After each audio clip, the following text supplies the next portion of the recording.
India's largest digital media network Suman టీవీతో చేతులు కలపండి. ఫ్రాంచైజ్ ద్వారా లోకల్ మీడియా పార్ట్నర్ అవ్వండి.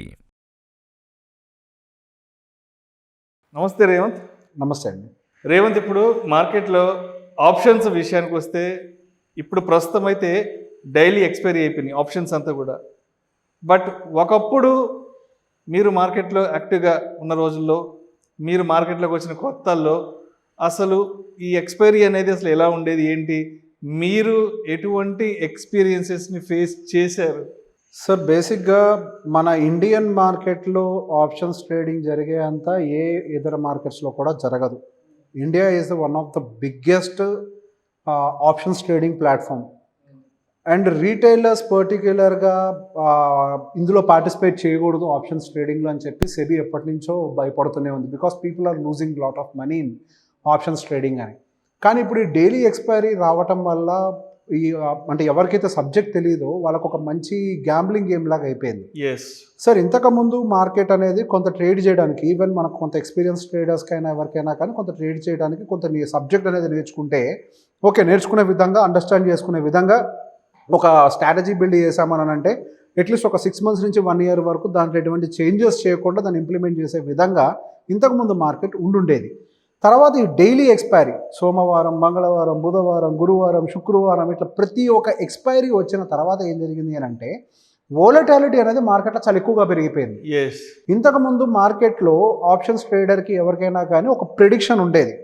సహజంగా సోమవారము ట్రెండింగ్ డేగా ఉంటుంది, అండ్ మంగళవారం నాడు కొంత న్యూట్రల్గా ఉంటుంది, బుధవారం కొద్దిగా వాలటైల్గా ఉంటుంది కానీ మూమెంట్ ఉండదు, గురువారం కొద్దిగా వాలటైల్గా ఉంటుంది కానీ పెద్దగా మూమెంట్ ఉండదు, శుక్రవారం కొద్దిగా ట్రెండింగ్గా ఉంటుంది. అంటే మంగళవారాలు కొద్దిగా ట్రెండింగ్ ఉంటుంది, మంగళవారం న్యూట్రల్గా ఉంటుంది, గురువారాలు కొద్దిగా వాలటైలిటీ తోటి పెద్దగా మూమెంట్ ఉండదు. ఇది మార్కెట్లో ఇంతకుముందు మాకు ఉండేది. ఒక ఎక్స్పెక్టేషన్ అనేది ఒకప్పుడు ఉండేది, ఇలా ఉంటుంది, ఇలా ఉండబోతుంది నెక్స్ట్ వీక్ అనేది. అంటే బేసిక్గా మనకు ఒక క్యాలిక్యులేషన్ ఉంటుంది. Until unless if there is no news, market అనేది సహజంగా ఇలా బిహేవ్ చేస్తూ ఉండేది. ఎందుకు అని అంటే అప్పట్లో ఎక్స్పైరీ అనేది కేవలం గురువారం ఉండేది.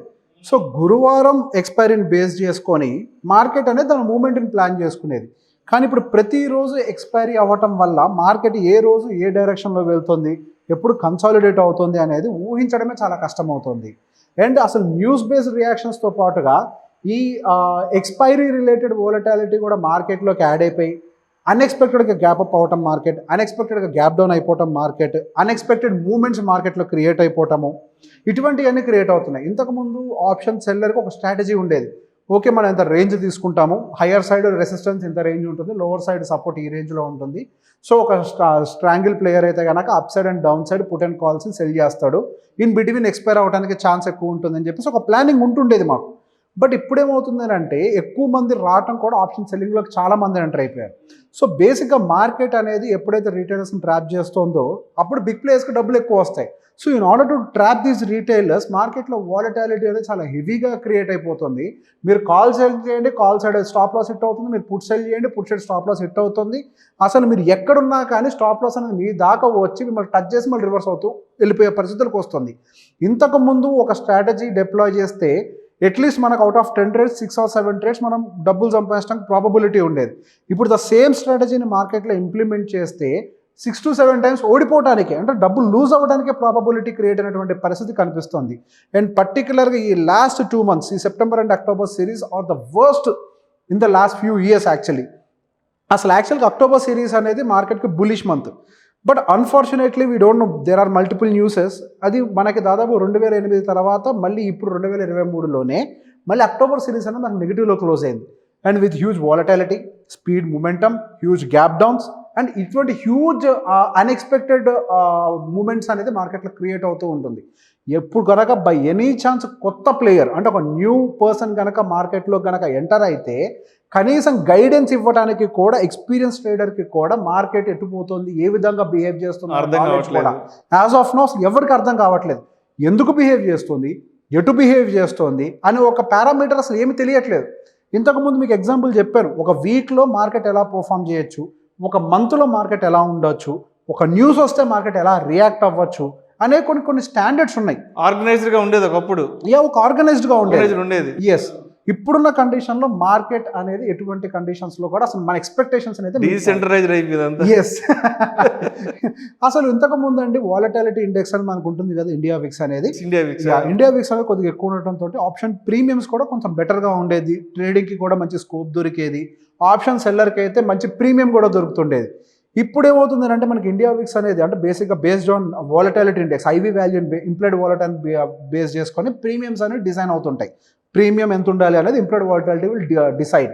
సో మనకి ఇంప్లాయిడ్ వాలటాలిటీ ఇండియా విక్స్ అనేది లోగా ఉండటం వలన ఇక్కడ ఆప్షన్ సెల్లర్కి మంచి ప్రీమియం దొరకట్లేదు, ఆప్షన్ బయ్యర్కి కూడా మంచి ఎడ్జ్ అనేది దొరకడం లేదు. ఎప్పుడు ఇండియా విక్స్ ఫాస్ట్గా మూవ్ అవుతుంది అనేది ఎక్స్పెక్ట్ చేయడం చాలా కష్టం అవుతుంది. ఇంతకుముందు ఇండియా విక్స్ హార్డ్లీ మూవ్ అయితే రోజుకు 1% 2% మూవ్ అయ్యేది. ఇప్పుడు ఇండియా విక్స్ కూడా 5-6% మూవ్ అవుతుంది up side and down side. అంటే వాలటాలిటీలో కూడా మనకి మూమెంటం ఎక్కువ వస్తుంది. సో ఒక ఆప్షన్ ట్రేడర్ అనేవాడు ఏ డైరెక్షన్లో ట్రేడ్ చేయాలి, ఏ స్ట్రాటజీతో ట్రేడ్ చేయాలని ఒక క్లారిటీని లేకుండా మార్కెట్ అనేది ఒక అన్సర్టన్ సిచ్యువేషన్ క్రియేట్ చేసింది. దానికల్లా సింపుల్ రీజన్ ఎక్స్పైరీస్. మల్టిపుల్ డేస్లో ఎక్స్పైరీస్ ఉన్నప్పుడు ఇటువంటి సిచ్యువేషన్స్ని ఎదుర్కొంటూ ఉంటాం. మీకు ఇందాక చెప్పాం గురువారం వాలటాలిటీగా ఉండేది, ఎందుకనంటే ఆ రోజు Nifty and bank Nifty expiry ఉండేది కాబట్టి వాలటాలిటీ మార్కెట్లో ఉండేది. ఇప్పుడు మనకి ఎవ్రీడే ఎక్స్పైరీ రావడంతో ఎవ్రీడే మార్కెట్ అనేది వాలటైల్గా మూవ్ అవ్వడం స్టార్ట్ అయిపోయింది. అది వాలటైల్ మార్కెటా లేదా కొంచెం ట్రెండ్గా మూవ్ అవుతుందా అనేది ఎక్స్పెక్ట్ చేసే కండిషన్ అయితే ఇప్పుడు ప్రజెంట్ ఉన్న మార్కెట్ కండిషన్ లేదు. సో కొత్త వాళ్ళు ఎవరైతే మార్కెట్లోకి వస్తున్నారో పాత స్ట్రాటజీస్, పాత యూట్యూబ్ వీడియోస్ వాటిని పడుకోవడం కనుక ఇప్పుడు మార్కెట్లోకి ఎంటర్ అయితే డబ్బులు పోవడం 100% గ్యారెంటీ. సో బేసిక్గా ఫస్ట్ ఇటువంటి టైం పీరియడ్లో మార్కెట్ ఎలా బిహేవ్ చేస్తుంది అని దాన్ని అబ్జర్వ్ చేసి దాని మీద కొంత స్టడీ చేసి మనకున్నటువంటి ఐడియాతోటి కొన్ని కొత్త స్ట్రాటజీస్ని మీరు ఓన్గా డెవలప్ చేసుకుంటే తప్పించి పాత స్ట్రాటజీస్తో కనుక కొత్త వాళ్ళు మార్కెట్లోకి వస్తే డబ్బులు నష్టపోతారు. కొత్త వాళ్ళని మాత్రం ఎట్టి పరిస్థితుల్లో నేను ఎంకరేజ్ చేయను ఈ మూమెంట్లో అసలు మార్కెట్లోకి ఎంటర్ అవ్వడానికి కూడా. కొద్దిగా మార్కెట్ స్టేబుల్ అయిన తర్వాత కొద్దిగా ఏదైనా లెసన్స్ నేర్చుకొని వస్తే ఉపయోగపడుతుంది, కానీ no newcomer should enter into the market now. Thank you so much Revanth. Thank you అండి.